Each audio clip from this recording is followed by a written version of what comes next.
Dans les rues de Varsovie le mois dernier, une manifestation contre l'antisémitisme. Mais ce jour-là, des militants d'extrême droite se sont aussi invités. Prawda I pojednanie. No Żydom nie chodzi o prawdę, im chodzi o pieniądze. Jak zawsze. Les individus sont vite appréhendés par la police, mais ce genre de propos semble se multiplier, surtout depuis l'interdiction par la loi polonaise d'accuser le pays de complicité dans l'Holocauste et les réactions d'Israël qui ont suivi. Quand on est critiqué, c'est toujours facile de décider que la personne qui vous critique n'a pas le droit de le faire parce qu'elle est inférieure. Même la célébration de l'anniversaire du soulèvement du ghetto de Varsovie aura du mal à apaiser les tensions entre les dirigeants polonais et la communauté juive.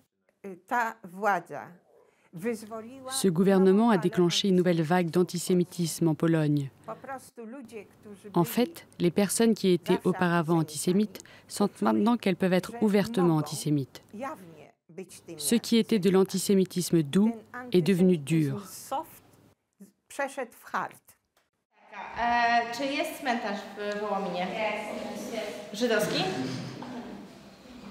Nie, taki zwykły.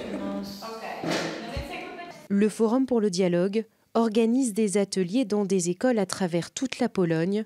Le thème, l'histoire juive locale. Une mission d'autant plus urgente depuis les lois mémorielles en Pologne. Ce qui se passe dans la sphère politique et publique met en fragilité les 25 années de travail que nous avons effectué sur l'histoire juive. Mais heureusement, j'ai l'impression que ça n'affecte pas tellement les gens, les élèves, les individus, pas encore. Donc c'est le dernier moment où nous pouvons agir. Avant la Seconde Guerre mondiale, la moitié de la population de cette ville était juive. Aujourd'hui, difficile d'imaginer cette époque, car seuls les souvenirs douloureux ont laissé des traces.